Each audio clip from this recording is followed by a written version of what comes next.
Hi, everybody, and welcome. Just want to let everybody know that on this panel, you should be seeing Ali Hirsch, uh, who takes care of all of our director of counseling, and Kaylee Whipple, who works with her, Michael Orman, who is our new director of the arts of the CFA, Claude Grubert, who's the school's athletic director, and Rhonda, who is my right arm. I'm going to probably wait another minute or two because I can see the participant count rising. I'm going to ask you to somewhat hold your Q&As. First, understand if you're emailing me or putting them in the chat, I won't see them. There's a Q&A area, and that's where I'll be looking. Please also know that that's off to my left on a big screen because I'm getting old. My eyes aren't as good anymore. So please understand that when I'm looking there, it's not that I'm being disrespectful to anybody, and I don't see you. I know you guys see me. Sorry that you have to look at me. Oh, thank you for the one comment I just saw that I don't look that bad. But I'm going to ask you, please don't start typing in your Q&As. I won't stop as soon as I stop talking, just so everybody can see. I have lots that have already been emailed to me. I hope to address a lot of them. Mr. Orman and Mr. Grubert can address the ones in CFA, electives, and our athletic program. And of course, some of the other things that are going on. We have Ali and Kaylee and of course Rhonda to step in. Please just give me a moment and we'll let everybody come in and then we will get started. I'm excited. I'm scared. I'm what everybody else is right now.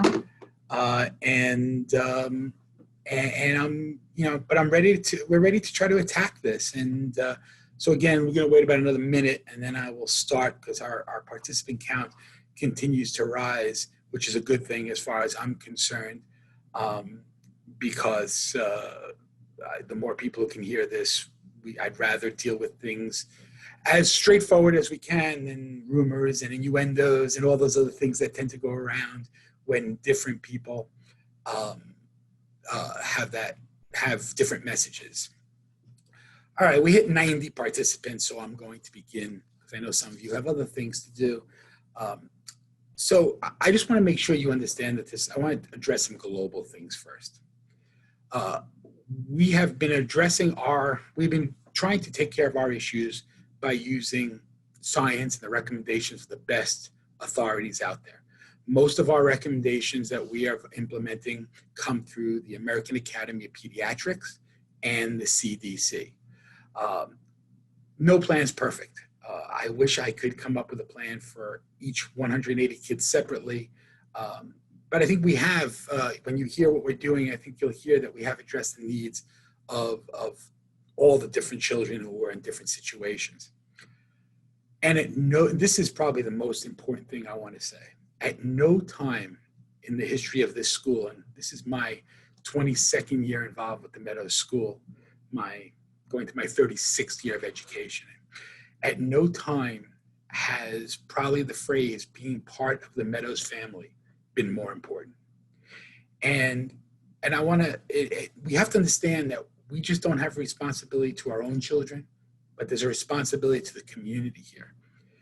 And being in this field as long as I have, having my own children who have gone through education, of course, the Meadows School, I'm guilty, as many of you, of having the child who woke up in the morning with a sore throat and saying, we'll see how it is later. And that night, it's still bothering him, so feeding them some Tylenol. And the next morning, it's a little worse. I say, okay, let's tough it out till noon and I'll take you over. And then doing that and finding out they've been in school a day and a half with strep. We can't do that anymore. We have to take the responsibility that if we have doubts that our children aren't healthy, we have to keep them home.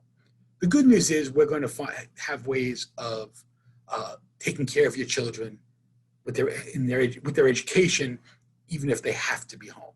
But please understand, we can't make those judgments anymore. We have to all agree that we're going to take the utmost caution. So those are the global things that I want to say. So one of the things that parents have been asking to start is, are we concerned about contact tracing? Are we concerned about uh, uh, are we concerned about socially distancing the kids? Are we concerned about wearing masks? And the answer to all of those is yes. So we do plan to have our students socially distant. Now, you keep hearing the rule, you walk to the supermarket, you see the lines on the floor that say 6 feet, 6 feet, 6 feet. The American Academy of Pediatrics has broken that down to 3 to 6 feet. So I can't guarantee any of you that they're always going to be 6 feet apart. We're going to do our best to keep them 3 or more feet apart when wearing masks. When we have times, and I'll tell you later in our schedule, when they may not be wearing masks, then we're going to have the greater distance enforced. We are going to go to, at this moment, a cohort model, and you may laugh and say, at this moment. Things are changing daily, as you know. We were doing well, we went up, we're not doing very well right now. Other parts of the country are even doing worse. But we have a plan, and the most important part of our plan is that we have the ability to pivot in several different ways. So those of you who are asking, does my child have to wear a mask? The answer unequivocally is yes. Will they have times where they don't have to wear a mask or they can get a breather from the mask? The answer to that is going to be yes too, but those are all going to be outdoors. And we have plans, and again, when I get more into the scheduling. At this moment, we plan on doing what we call cohort grouping. Now, all of you received schedules over a month ago in the mail. At this point, most of those schedules are moot. So while your child is looking, oh, gee, I have class with this student and this student and this student, that's moot. That's probably not going to continue. I've had to redo a schedule. But what's good news is I actually have 3 or 4 schedules already done, written, ready to go. So let me explain how cohort works. And it actually is slightly different in the grades. 8th grade was the most complicated because in 8th grade we have different levels of math, different levels of foreign language. We were able to keep everybody in the math group in the same cohort. The good news is the vast majority of those are also in the same level of Spanish. There is going to be some crossover, just a few students only in the Spanish room, and we're actually going to separate them on sides of the room for the kids who cross over cohort only for Spanish. So what does that also mean for the 8th graders? It also means that their second language, which we had offered this year, French, Latin Classic or Classical Studies, and Latin, is something that we cannot continue for this 1 year. So all the 8th graders will be taking a form of Latin. Dr. Garvey and Chris, I can't remember his last name. That was embarrassing. But Christian have Lorenzo, Dr. Lorenzo. Thank you. I'm sorry. Dr. Lorenzo have really been working on a plan to change that Latin program anyway, no matter what happened, even if we were in regular school. So we have a program that will appeal, hopefully, to all those students. So that's in 8th grade will be very, very minor crossover of 20 students in a cohort. In 6th and 7th grade, there's no need for any crossover. So 20 students will be in the same cohort for the day. Electives, which Mr. Orman can speak about in a few minutes, will be done by the same 20 students in a cohort. Physical education will not be everybody last period. I've changed the schedule to allow students to have different periods in the day. And because of that, then we will have the ability to so we have the ability to keep all those kids separate. In physical education, we will only be sending 60 students to physical education at any one time, and they'll still remain in their cohort 20 to a group. And again, Mr. Gruber at the end will address any questions that come up with that. Again, I've also already addressed masks that will be worn during the day.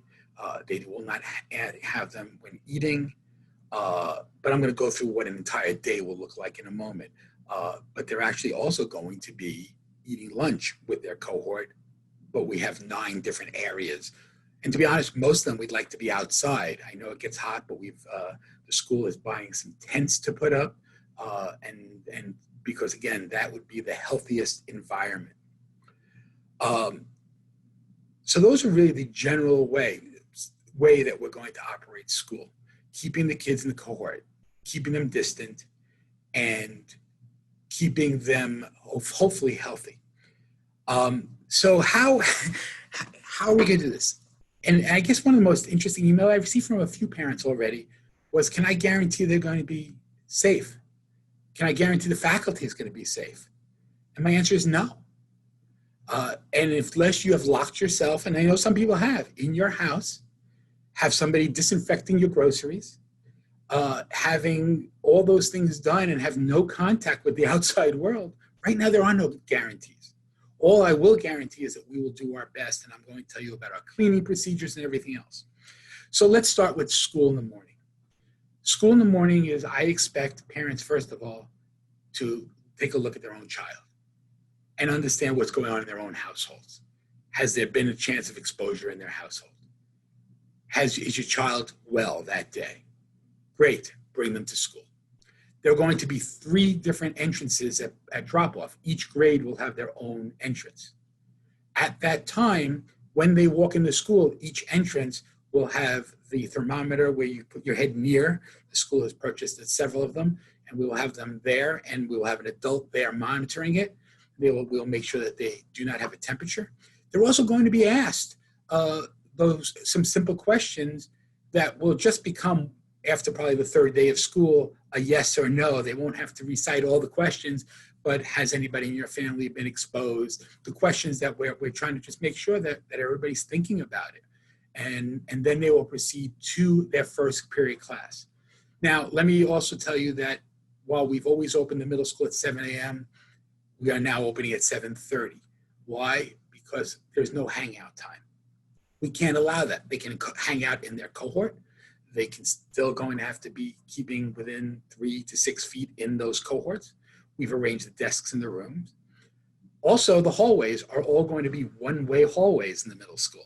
So when they walk in, there's only one direction. You say, how do they do that? We have back doors and sidewalks. So they will walk outside in the back sometimes to get to their next classroom, but everything's going to be one way in the middle school. The custodians will be doing a thorough disinfection of the school every night and getting the school ready for the next day. And I will talk about between periods in a moment. So they will all go directly to their first period class. We will not be using lockers. Students will carry their material in their backpacks. When they enter any classroom, they will be required to cleanse their hands. We have mounted sanitizer at the entrance to every classroom. And again, these things are non-negotiable.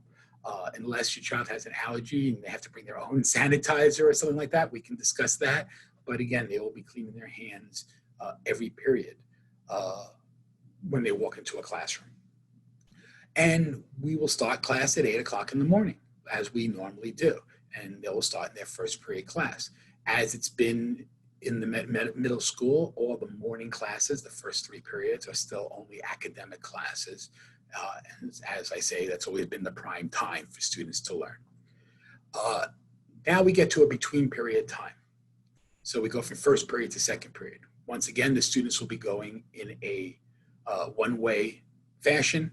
We will have an adult in each hallway that the students are in, reminding them to try to keep the social distance to a minimum of 3 feet. We'll be making sure that they all are keeping their masks on.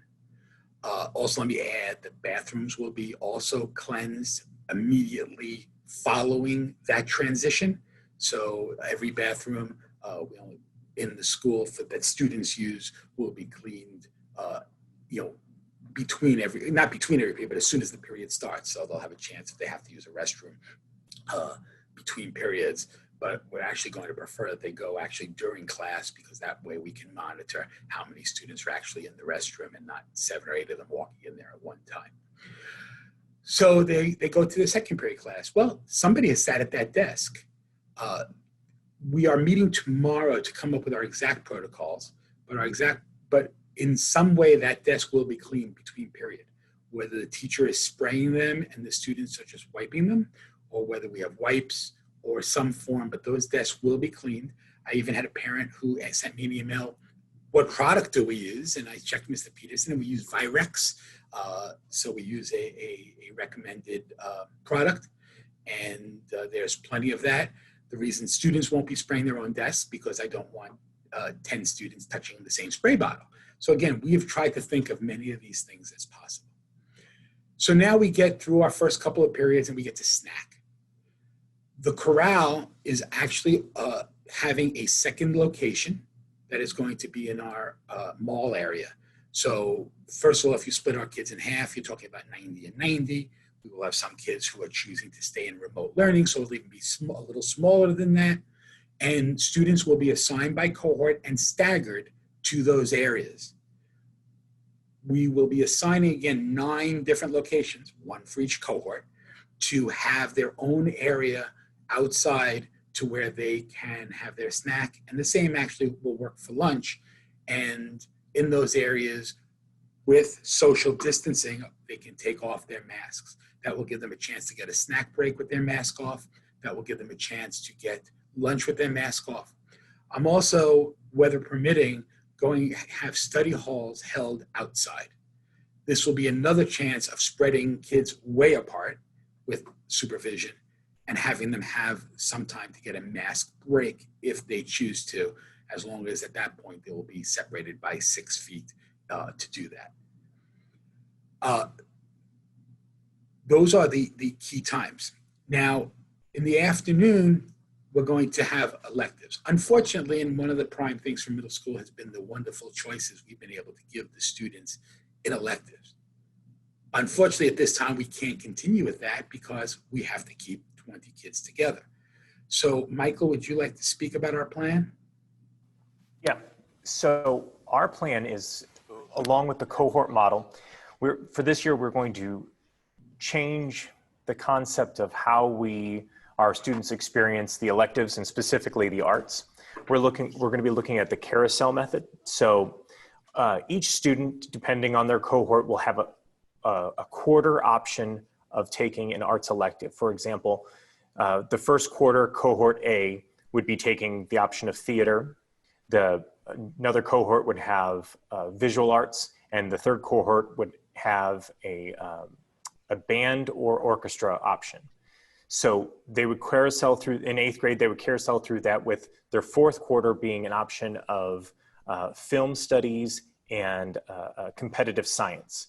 So for each cohort, for each grade, they would have a quarter opportunity to take either a theater, visual arts, band, orchestra, and then a 4th option of in 7th grade, it would be, and this is where I'm blanking too, our 4th option would be forensics. Forensics and broadcast, I think. Forensics and broadcasting. In 6th grade, the 4th option is, my understanding, a life studies class. So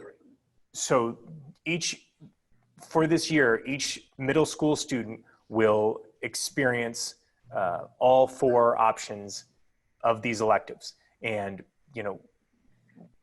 like I said, this is a temporary solution. However, we have an amazing middle school arts faculty who have really jumped on board and are willing to kind of give the best experience that each student could possibly have with this this change in kind of a culture and change of options.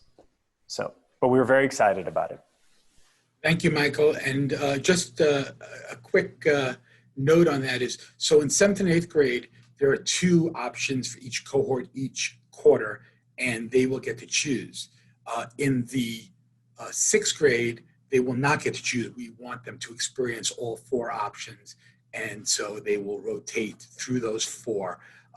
By the way, just so people understand, we've been very fortunate, and we're going back to being fortunate after we're through with this pandemic, but it's a very actually common thing among schools, especially with the younger 6th graders, that they do do a wheel, they call it, where most schools want them to experience all. So if they've never done an art class, they know whether they like it, or if they've never actually had to do a theater class or a music class. The other thing I'd like to add is that the school is putting up a tent that is going to be right outside the back of the CFA near the music rooms. And the reason for that is we've studied the fact that music, because of blowing instruments and everything else, is sometimes an issue. So we want to make sure we do that outdoors, not indoors. So again, we're trying our best to plan for the health of the students. And by the way, the teachers too, and I'm going to talk about that in a moment. Thank you, Mr. Orman. And the other thing that's different is right now we have our athletic PE program that starts at 2:30 and all the kids go to either PE or athletics. Of course, right now we have to suspend that program as it exists. And I've redone the schedule so the 6th, the 7th, and 8th grade have separate physical education time with 20 per cohort. But I'd like Mr. Gruber, because I know there are a lot of questions about what's going to happen with athletics and PE and masks during that time. So I'll ask Mr. Gruber to address that. So back in late March, we were looking at every scenario that could potentially happen. And one of them was to look at the possibility of not having sports either halfway, to the year or at all through the year. What would we do? So we created a plan that would really focus on every individual child, really from 6th grade through 12th grade. So we're calling it our individual-based human performance profile. And so it's going to give us opportunities to do things we wouldn't have been able to do before. So we're really going to take it from much more of a sports-oriented macro program to a very fitness-oriented skill program that can focus on the individual. So, and the way it's structured, the way that the periods are set with smaller groups is going to help us. We have more than enough personnel that we're going to start preparing between now and the start of school for this program. We've upgraded a few of our facilities to be able to do this. So when you come back and see our facilities, you'll see we've made significant changes to be able to accomplish this. And we've brought on a full team into our fitness center to be able to lead this charge. So that part is going to be a great program. So we're not concerned about that piece of it. What we're doing now is looking to incorporate all the health guidelines into this program. What we do outdoors, how we do it outdoors, what we do indoors, how we do it indoors. So those are the pieces that are going to go in. And within the next 10 days to 2 weeks, we're actually going to release the whole program to the community so everyone can see what we're going to be doing really from 6th grade all the way through 12th grade. So look out for that in the next couple of weeks. Thank you, Mr. Gruber. And I want to just thank all of my colleagues here, not just the people on the panel, my faculty, our faculty. This has not been a normal summer for them. They've given up their vacations. Where can you go with COVID? But we've all, it's been no time off for most of us. And I applaud the energy, the effort. Mr. Orman moved here and hit the ground running, and thank you, Michael. And just everybody. Mr. Gruber, I think he's been on campus every day this summer. Ms. Hirsch and Ms. Whipple. And so again, I just want to applaud everybody and I know the parents, as parents really appreciate our faculty. And that's what I want to address. I know there's a lot of concern for the faculty. So one of the things you have to understand is that the CDC had set guidelines for people who are at risk. We have given every faculty member who fits into any of those categories the option to be able to teach from home. I do have one teacher in the middle school who is pregnant, and that is a risk factor, so she will be teaching from home. So how are we going to do that, and how are we going to make sure your children get the same quality? Well, I want her to continue to teach because she's an incredible teacher, but we have hired not a regular sub to just sit in the room and babysit. We've hired a history teacher who's been teaching history, who has a who's finishing his PhD, his dissertation right now, who's actually also coached for us. And so we're going to make sure that the kids get, in some cases, they're getting a benefit because they're going to have 2 history teachers with them all the time, one via screen and one via the classroom, which also makes it nice. We don't have that luxury during regular time that when she does leave and can't be online for her maternity, when she has her child and takes her maternity leave, that teacher will already been working with the kids on the same curriculum, in the same classroom, will know the kids, know everything about them, and just take over the class until she can return. So we've thought about that. And that, to be honest, is the only teacher who in the middle school has indicated. We have some other teachers who fit into some of the categories, and they want to be here. We have put no pressure on them. I will tell you, we've only spoken. I haven't had one other person. There's one that I went to, and she told me, no, I have to be there. This is what I do. And that's, you have to understand, that's who is here for your children. So I've talked about the one way, I talked about the lockers. Afternoon dismissal is a big one. Afternoon dismissal is going to look somewhat like it does in lower school. Now, I will tell you that I have not, I've gotten to look at a demonstration. I haven't. I'm meeting with the lower school. We're actually looking at an app that will handle that for us, but your children won't be released until you're here.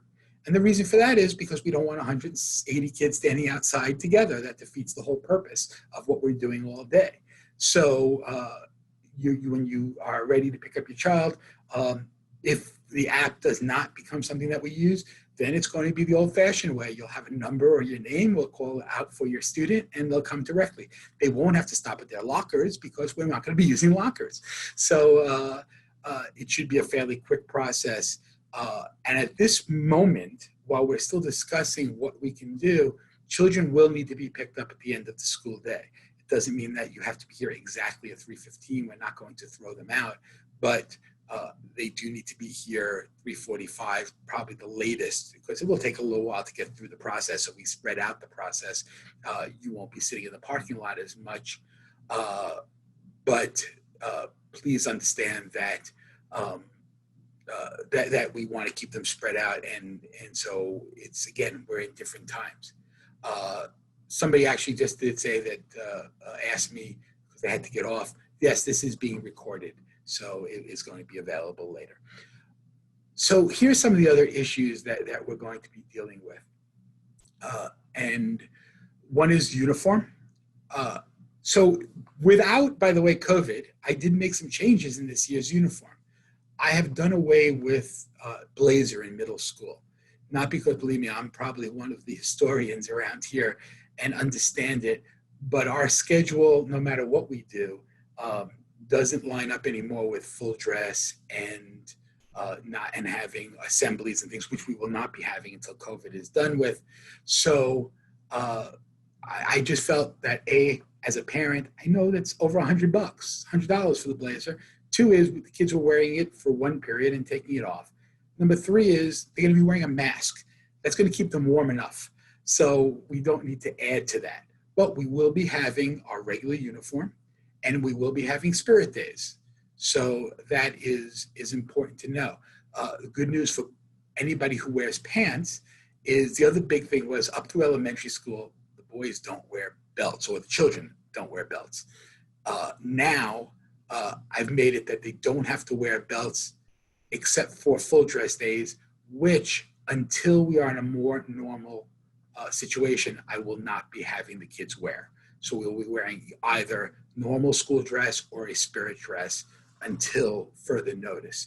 That doesn't mean they have a choice. I will notify you of spirit days. But they again, I know the mask and all of this is daunting for the kids. I can try to make them as comfortable as possible. I know that there are lots of questions. I'm sure there are things that I meant to say that I left out. So let me answer. I want to answer some of the questions that have already been sent to me, and And oh yeah, thank you. So now people are wondering, okay, my kid can't come.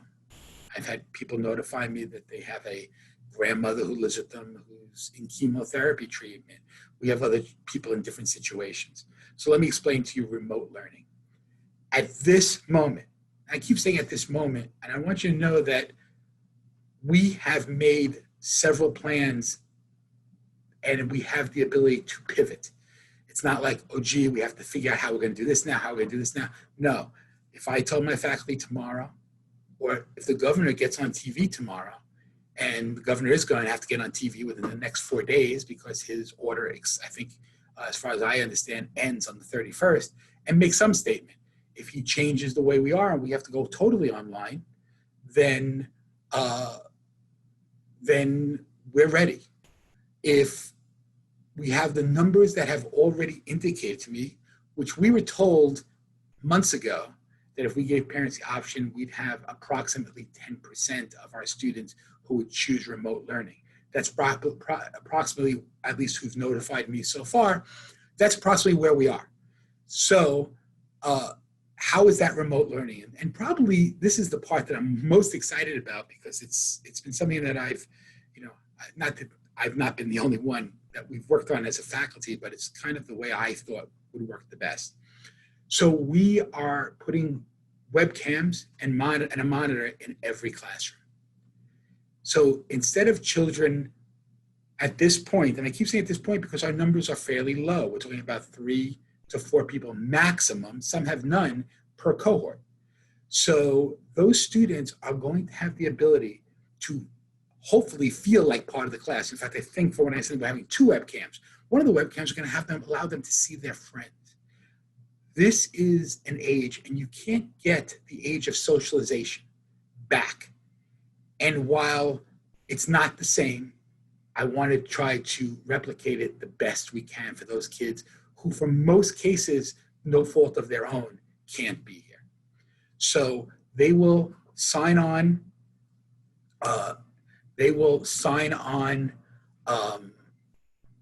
Together, when the class is meeting.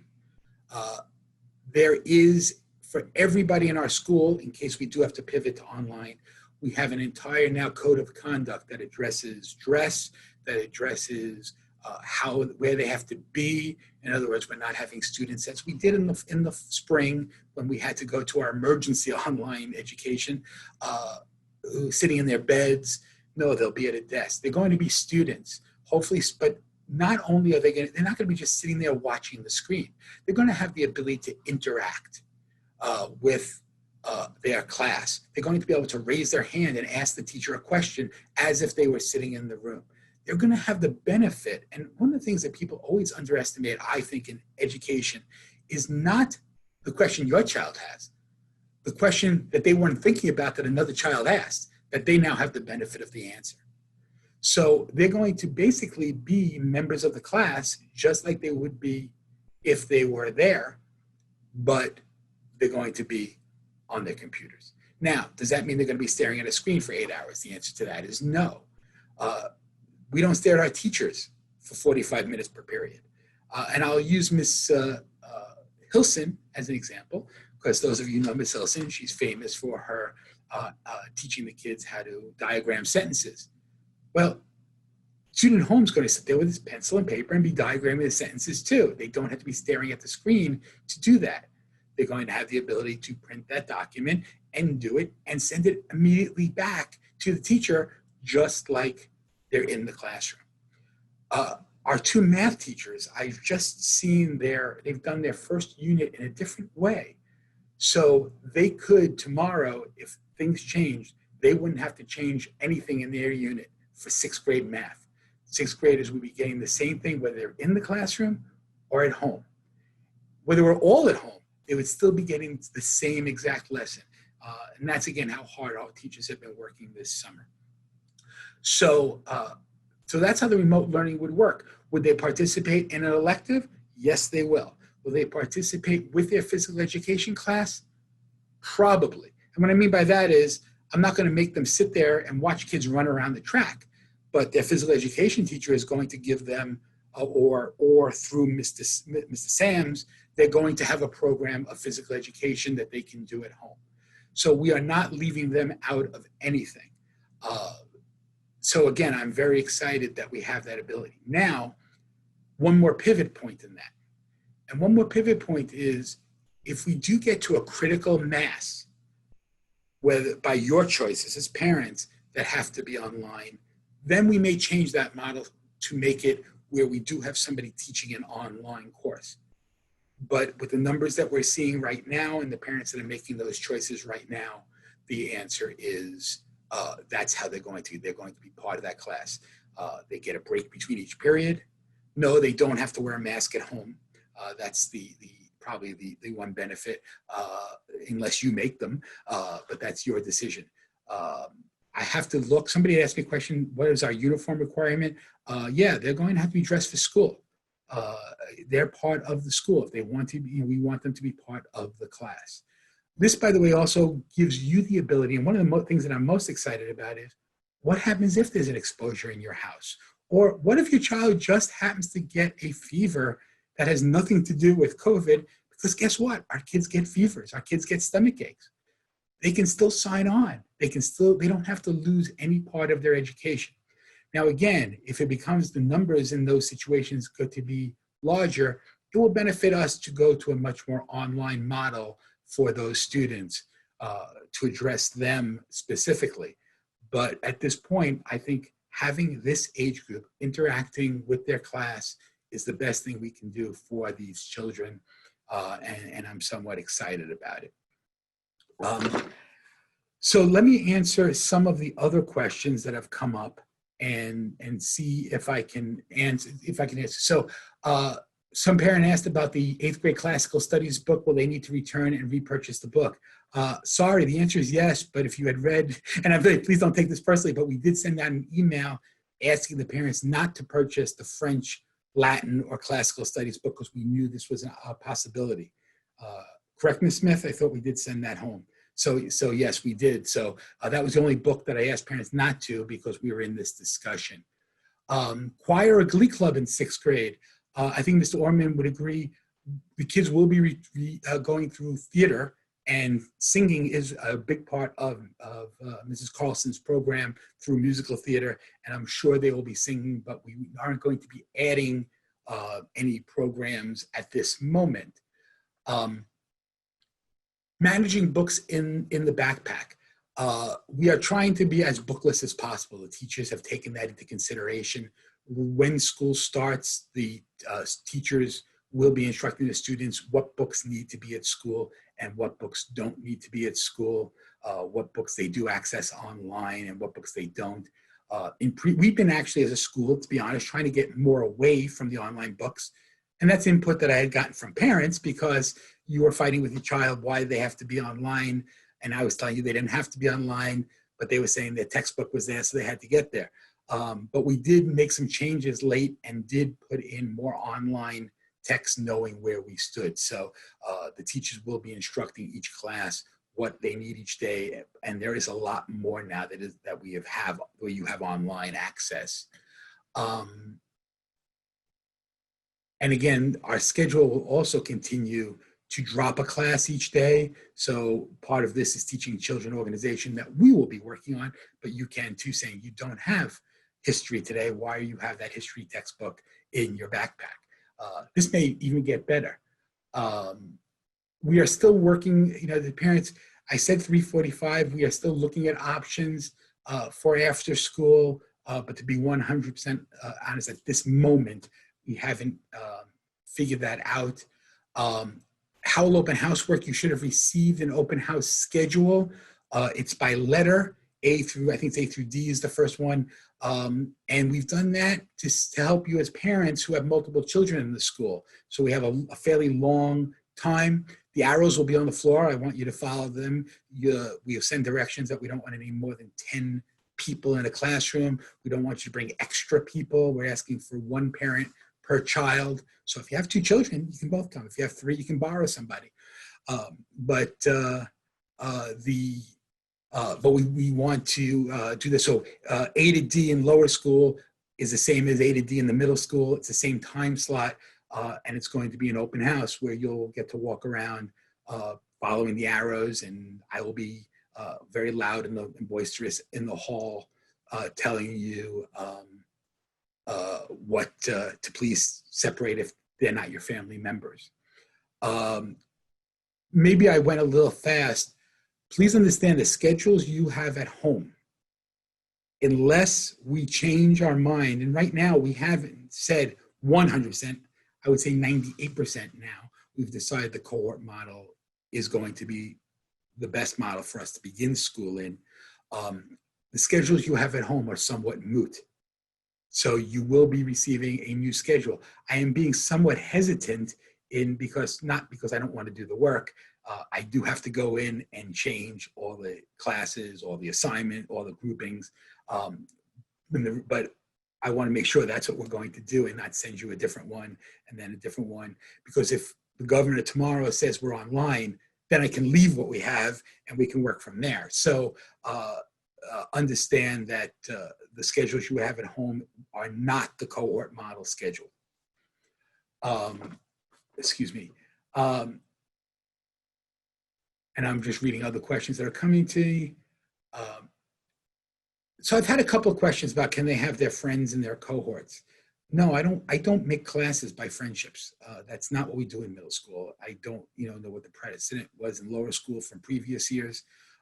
But we put together cohorts. Now in 8th grade, the cohort was decided by math groups, at least for one of the sections, because we still want to provide that math differentiation. Our 7th and 6th grade, our 6th grade has not had differentiation, and we've done very well. Our 7th grade, depending on the class, we have a fairly homogeneous 7th grade class, and to be honest, a fairly high achieving 7th grade class. So we felt no need, whether we were in a normal schedule or not, to change the way we were doing 7th grade. So there was a little more flexibility. But no, we don't make cohorts by friends, and we don't do requests. So, but I did, siblings are in the same cohort in 6th and 7th grade and 8th grade if possible. So I know I have one set of siblings in the 8th grade who are in 2 different levels of math, so they are in 2 different cohorts. But otherwise, students are in the same, siblings are in the same cohort. I thought that was intelligent. Forensics, is it safe to debate? Debate is a part of forensics. Standing up and yelling at each other is not debate. So those who are worried that they're going to be yelling and spitting, they're going to be talking during class. They're going to raise their hand and ask questions. So debate will be no different than that. Any debate, by the way, I do know from the high school that debate tournaments are all going to be virtual this year. So anything that we do with, there won't be anything outside of a cohort where kids are debating with each other.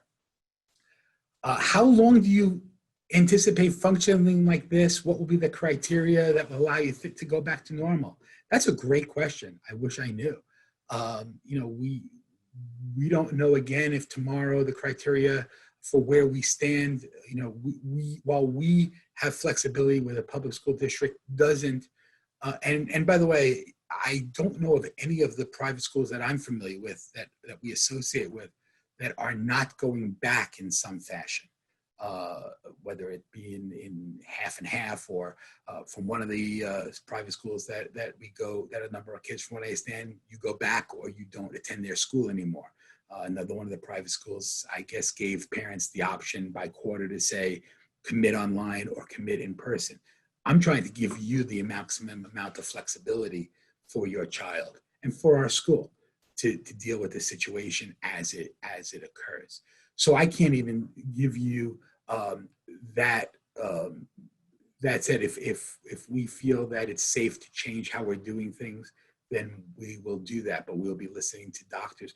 One of the things I didn't mention before is Mr. Gregerson. Mr. Gregerson has a committee that he's put together months ago when all this started, of doctors who are also advising the school. So again, we're not doing this just as educators, we're using medical science. Another great question is, what's going to happen if we have exposure? So one of the things that exposure, this is a definition I've looked up, is within 6 feet for more than 15 minutes is the CDC's definition of exposure. So in the halls, since we're never out there for more than 5 minutes maximum, we don't have exposure issues. When we have a case in next week, you'll be receiving all of these things that we're talking about in writing, all of our protocols. One of the protocols that you'll be receiving is what happens in case A, what happens in case B, what happens in case C when somebody is, and it all begins, what if somebody is positive? What if somebody's exposed to somebody who's positive? So all these different scenarios. The direction has come from the CDC. Mr. Gregerson has delineated very specifically what will happen in those situations, and we will follow that. A lot of it, from how I'm understanding this, is based in the Southern Nevada Health District. So if we have a case, we will be notifying immediately the Southern Nevada Health District. They will be advising us of who has to go home and for how long they have to. Now, on the education side, we will be continuing their education, whether it be remotely or in some form. It's not going to be 2 weeks that they have to be quarantined in any situation. And sorry, we're not going to deal with it. It's going to be 2 weeks of education. But we just are going to have to figure out, the education side's the easy part, to be honest. We have that plan already done. How and when people are going to go home, we're going to be following the authorities' direction. So I hope that answered that question. How will lunch payments work? The only difference for lunch is we are becoming cashless. So there's going to be no more,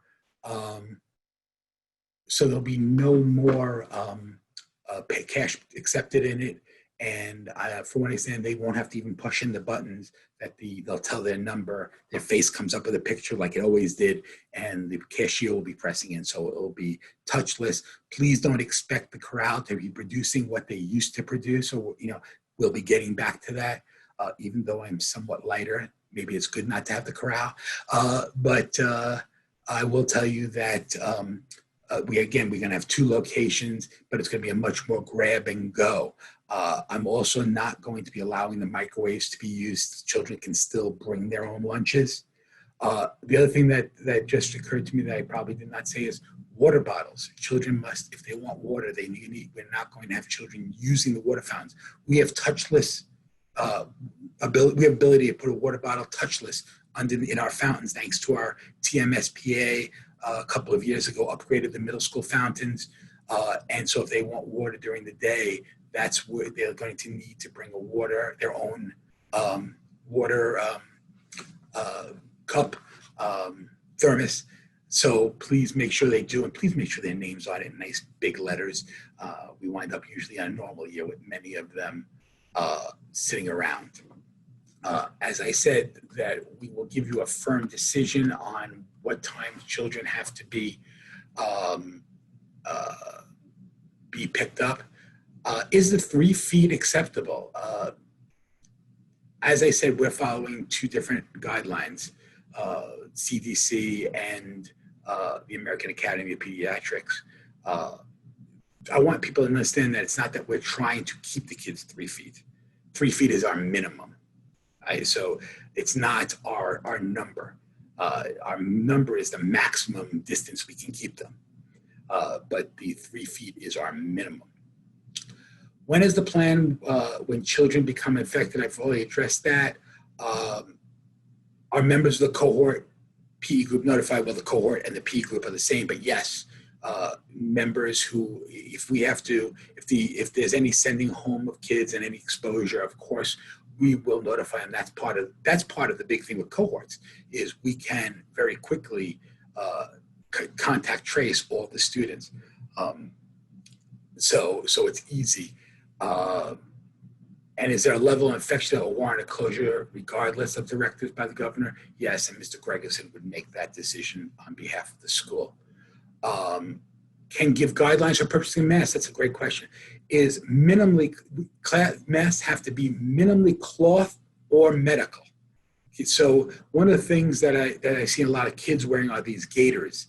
To be honest, my only semi-vacation was taking my daughter last week to college in Washington, D.C. before they closed Washington, D.C., thank God. And when I was outside walking where there was nobody around, I wore a gaiter because it was 103 and humid when I was in D.C. Unfortunately, gaiters are polyester and don't have that same protection. So cloth or medical masks, and of course, it's kind of funny that I even have to say this, but we always say on Free Dress Day, we have to tell kids they can't wear t-shirts that are lewd, crude, or rude. Unfortunately, I now have to tell parents, please make sure masks aren't lewd, crude, rude, or distracting. It doesn't mean they have to have a plain colored mask. They can have some personality in their mask, but things that are going to be distracting to them or their other classmates are not helpful. So some people like ties on their masks. Some people like them on their ears. I'm not dictating those things to any family, just as long as they're minimally cloth or medical masks. Can students use rolling backpacks? That's fine with me. Some of our students aren't that big. I think I've already addressed that you will get very, very specific quarantine notes depending on the level. And again, Mr. Ferguson has that spelled out in his directives, and those will all be sent home. I think by the end of this week, where we know we're planning to make sure we have those all in to our communications director, Ms. Walker, by Wednesday, the latest. Will they stay in their home all day? No, they are going to be walking. I've already addressed that. And that's for kids. You can't be 12 and sit in the same chair for 8 hours or even be in the same 4-foot area for 8 hours. We will do our best to do that. Is my 6th grader supposed to get a physical done for fall sports? Don't worry about it at this point, because right now we're not participating in interscholastic sports. Teachers will tell you the supplies. You should have already received the supply list. So regarding what binders they need, and we're going to stay with what was sent out. We have no right to tell you, there's a parent asking, are we going to say who tests positive if there's a case? We don't have that right. We do have a right to tell you, and the responsibility to tell you, that a person in your child's cohort tested positive. We have the responsibility not to tell you their name. So we will not. We do, from what I understand, and I may be incorrect, but I think we do have to share the name with the Southern Nevada, but it is a privacy thing. We will not be sharing any medical information. That's not in our purview. How will the air be filtered in each classroom? The only thing that I do know about our system is that Mr. Peterson is changing the filters on a much more frequent basis. I don't really know from the scientific end how our system circulates air. So I really can, if you want to have that specifically, please email Mr. Peterson. He's the plant manager. Is picture day still happening? Great question. If it is, it will happen in a very socially distant way. And I'm sure it probably will, but again, it will be in a way where students are not going to be within several feet of each other to get their picture, and not sitting in a chair that others have sat in or anything like that. So it would be done in a much longer period of time than we've done in the past. One of the things that I also want to touch base with, I've had the question, and that's regarding a totally separate issue that came up over the summer, and that's with the protests and how our school was addressing that issue. And it is an important issue to the school, probably something that would be much more in the forefront of what I would be talking about now if it weren't for COVID.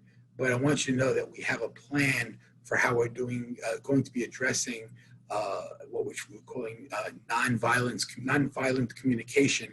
And I'm going to have Ms. Hirsch tell you about that. And we will be having our advisory. And let me tell you just to drop about advisory. That they will stay in their cohort. Since there's 20 kids per cohort, each cohort will be split in half. So it'll still be the same cohort group, but they'll be split in half, and we'll have an advisor who also teaches them, so it won't be a separate person they'd be exposed to. And within advisory, we'll be doing this training with students, with this program, I should say, not training, with students. We are doing the training with our faculty and be addressing these things, not just in the program, but there's different plans throughout the year. But I'll let Ms. Hirsch talk about that for a moment. So first she has to figure out how to unmute herself. There we go. Students, families, welcome to new folks to Meadows. First, just quickly about advisory, if anyone is wondering what that is. All students in the middle school for rising sixth graders have a small group. It's about 10 students, an advisor. And this year we're meeting regularly twice a week. Is that correct, Mr. Siegel? Well, we still have 4 periods a week. And we, to be honest, one of the recommendations that we haven't fully decided on yet is when we have clubs on Friday, because that's going to be very hard to execute, is to making that an earlier 2:30 dismissal on Fridays. But otherwise, we have our 3 other periods. One, we would like to do some online fun activities with the kids, like have our own talent show like we did last year and things like that, have our elections, but it would be virtual. The other 2 periods we're dedicating to advisory topics like this. And advisory in middle school really is a way for students to have create new relationships, foster a sense of belonging, have some structured downtime. That's a big part of advisory as well in the middle school. And then also spend some time working on some skills. To back up to what faculty and staff will be doing in terms of training in the next 6 weeks, we will be participating in learning about the nonviolent communication process, which was founded by Dr. Marshall Rosenberg in the 60s. And he worked with communities to facilitate all sorts of discussions about coming through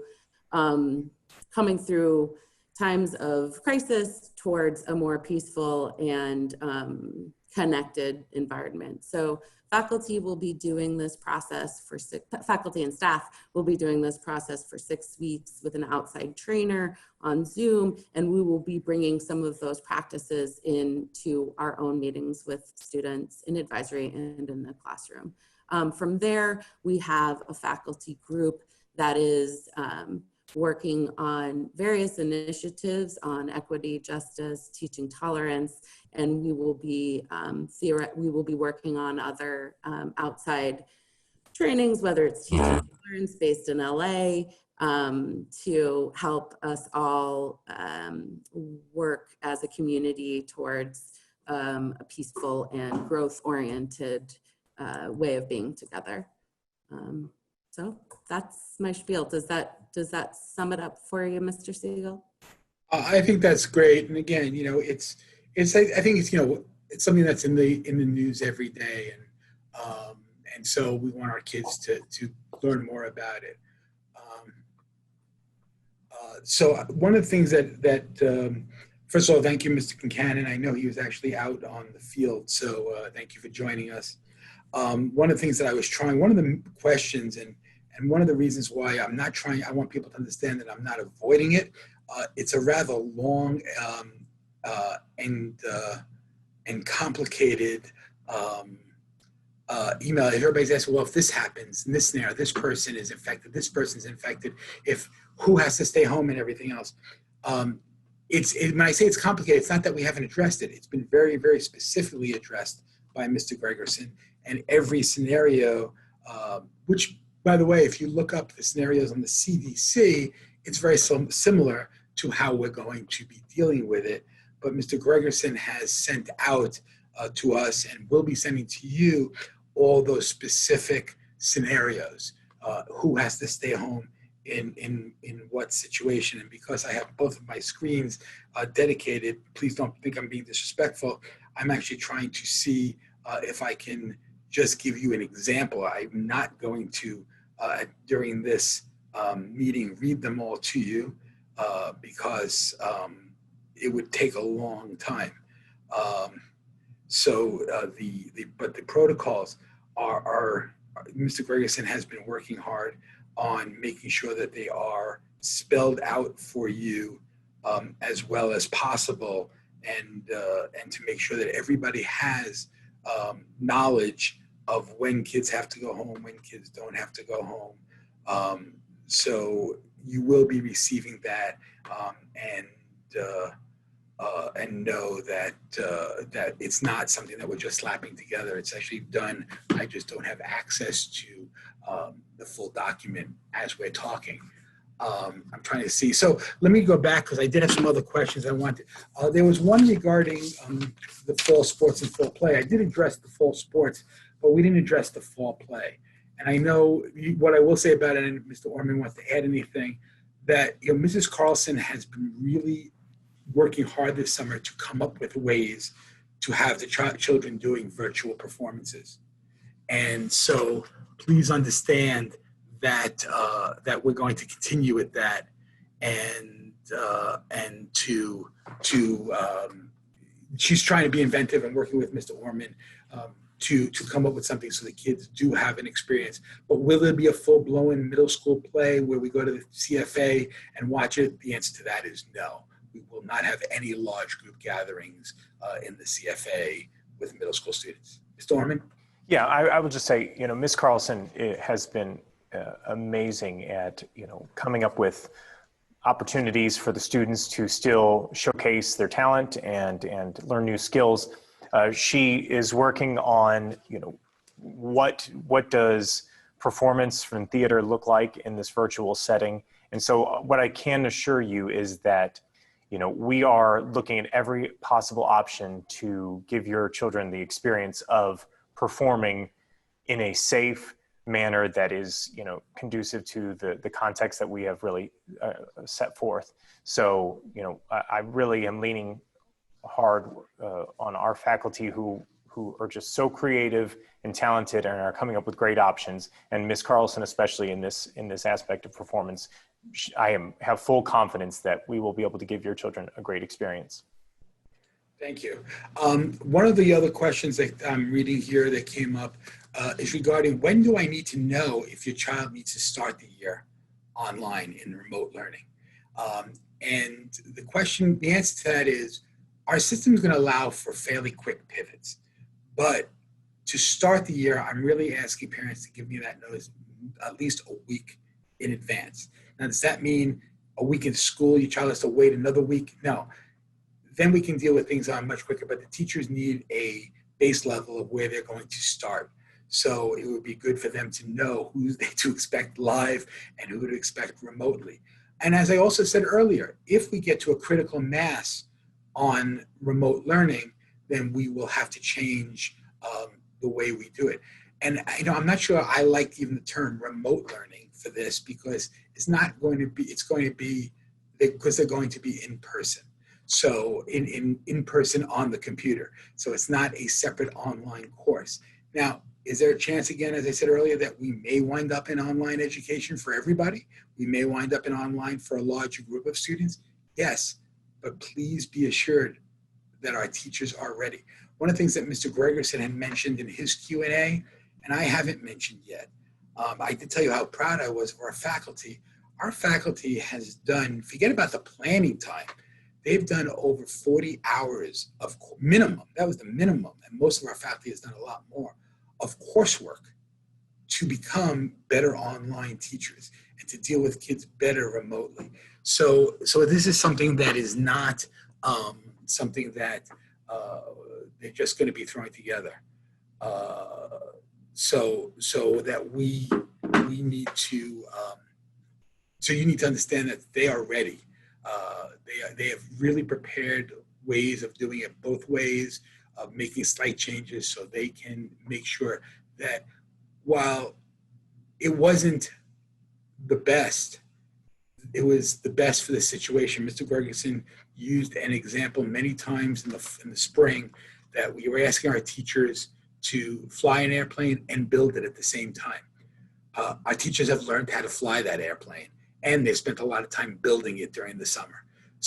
And to be honest, they've built lots of models, so they're ready to go. And I'm very, very proud of what they've done, and know that they will do their best to continue to do what's best for your children and to give them a Meadows school education. Let me just quickly look to see if there are any of these other questions that I didn't. I don't see any new ones on my Q&A. So it either means that we covered everything, or I talked about the uniform. I've talked about the play. Again, we're going to be putting up some tents. Our goal is when they're not going to be masked, it'll be an outside and spread out.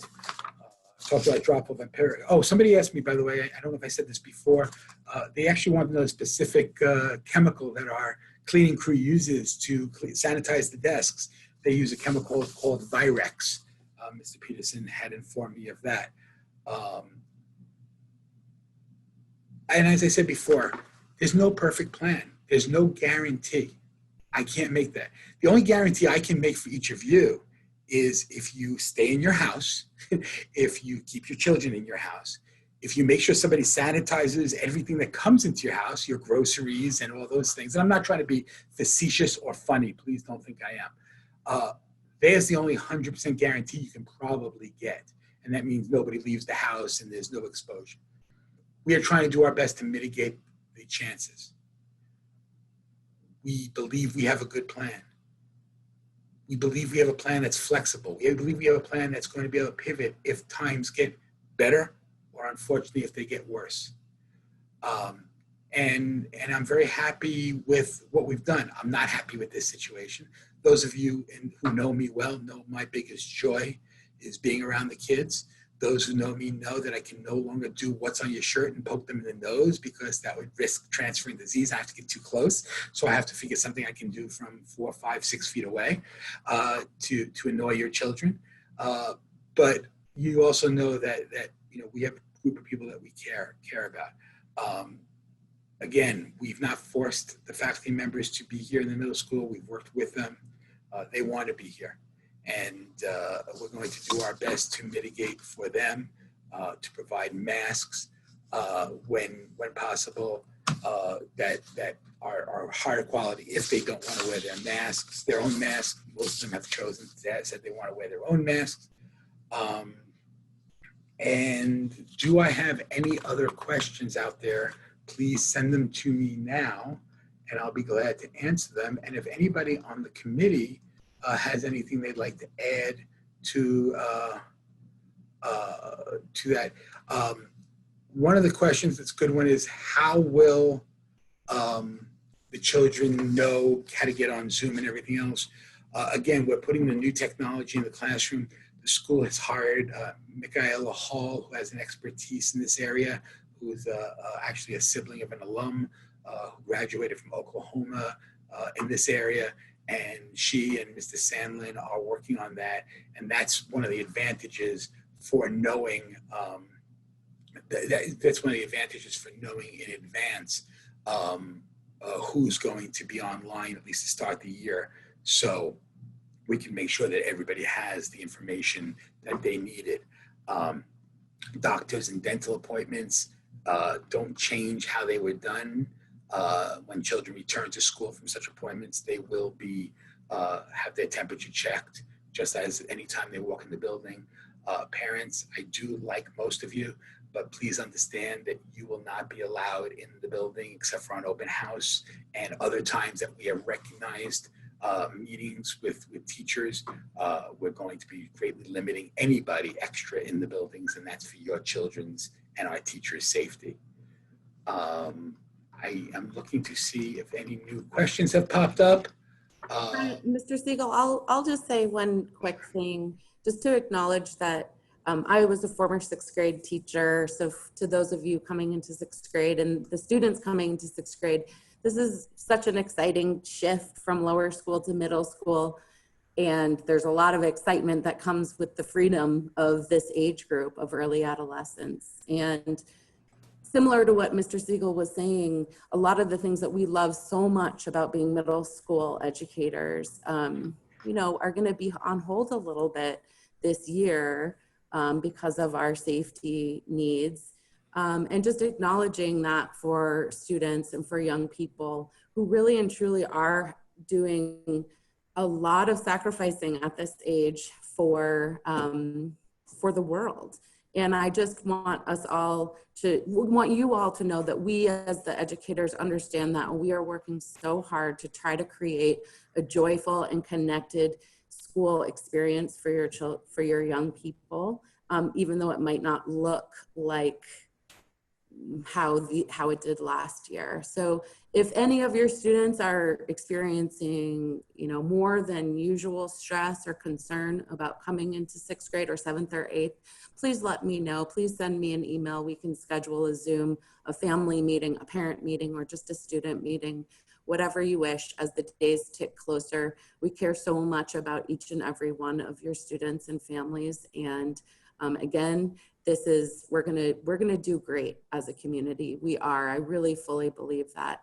But at the same time, I want to again just acknowledge that this can be stressful for 11, 12, 13-year-olds, and reach out and we can talk through some specific issues for your family if you need. I will say it's stressful for 57-year-olds. I've got just a couple more questions that I see popped up, and this is actually going, when will the children be finding out what cohort they're in? As soon as we are 100% that knowing the model, which will be not weeks, but within the next 2 days, from what I understand, then I have to change everything in the computer, which will take me a day or two at least, if not more, because it means re-entering every class and re-entering every student's schedule. And I'm the only one who does that in the middle school. So I will get that. So I'm not going to commit by the end of this week, but definitely the beginning of the following week, no later than that. I've already addressed the doctor's appointment, but the question was about the kids, if they aren't feeling well that day, nothing to do with COVID or anything, can they go online? And my answer is going to be yes. However, this remote learning that we're doing can't be used as, I don't feel like driving my child to school today, or they stayed up late and don't want to get up in the morning. It's not a turn on, turn off thing. We have the ability to do it, but we don't want to change the quality of what we do. And as I said, if that number of remote students, if that monitor that the teacher's looking at through her remote cameras is becoming greater than the children who are sitting in the room, then we want to change how we're addressing that class. Because then we're better off being in a more online model than a more classroom model, even though classroom model is always going to be a better model. So if it's used appropriately, of course. Somebody also asked, are we going to be recording every class? We have a new thing called Panopto, which is part of this whole adding this technology into the classroom that has the ability to do that, but not every lesson will be recorded. Now, will it be recorded parts of lessons? Yes, that was part of what our teachers were trained to do in any setting.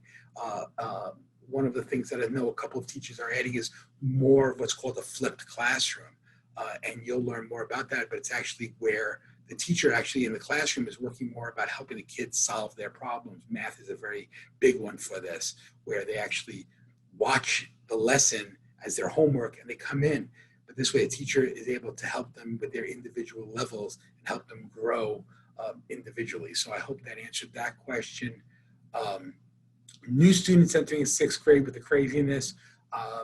I know that the development office through and TMSPA have been working to make sure that every new family has a buddy. I'm going to ask if those people are coming to school for open house, no matter what their letter is, that we're going to designate a time that we follow one of their letters and that they come together because they may not have had the chance to be in the same building together. So to introduce themselves to each other. So we're going to do our best to make that transition smooth as possible under these set of circumstances. What happens if my 6th grader is exposed? Would my 8th grader be sent home? Again, that's very well spelled out in Mr. Gregerson's guidelines. And again, when I say Mr. Gregerson's guidelines, I don't want anybody to misconstrue that he's made these up. He hasn't. He's taken these from the recommendations of the medical community and the CDC, and they're very much in line with the ones for the CDC. So I do not see any more questions. So we've done this in a little over an hour. I'm sure I'm going to get plenty of emails, and that's okay. If it's about theater stuff, please don't hesitate to email Mr. Orman. If it's about athletics, please email Mr. Gruber or Mr. Kincannon. If it's about anything, the stress or those areas or advisory issues, please email Ms. Hirsch or Ms. Whipple, and they'll be able to address your issues. And of course, you can always email me. I don't have any crystal ball. I don't have any inner connections to get more information from the CDC or from WHO or from the governor or from the Academy of Pediatrics than any of you do. I know that, we keep talking about, this is not just based in education, while being what we do as a school. Our decisions are also about kids. There are a lot of negative effects that are expected with the longer kids aren't socializing, the longer kids aren't able to be in in-school situations. You as families have to weigh that. I'm no different than you. I had to make the decision several weeks ago whether or not my daughter was going to be able to go back to Washington, D.C. To continue her college education, or was going to need to stay here in Las Vegas. We made our decision with her that she would go back. That doesn't mean my decision is the right one. It's very personal. It's very personal to each of you. Please know we don't have a political end of this. Our decisions are being based in science, not in any political views, one way or the other, except for the fact that we believe we can do this as safe as possible, but I can't make any guarantees. With that said, and not seeing any more questions, I hope I answered everybody's questions. And thank you for the family that just said they would be willing to buddy up with a sixth grade family. I really appreciate that. I know that I will send that to Miss Heidi, who is working with TMSPA and making all those things happen. Thank you, panelists. I'm sure I'll be seeing emails from each of you. Please expect to get our protocols, the online protocols, the online etiquette, what happens, basically a whole new handbook from us in the next several days, which will spell out all the specific of who goes home if this happens. I hope I've spelled out all the other things for you about how our day will go. And again, I look forward. I have to tell you, I need to see your kids. It's personal for me. I may not know who all the sixth graders are because they're wearing masks, but again, thank you, and know that I personally pledged that I will do my best. And I think everybody knows that. And I know every panelist and every teacher, and every staff member in this building will do the same. So have a great day. Keep everybody healthy. Keep everybody safe. And you have a great day. And thank you again to everybody.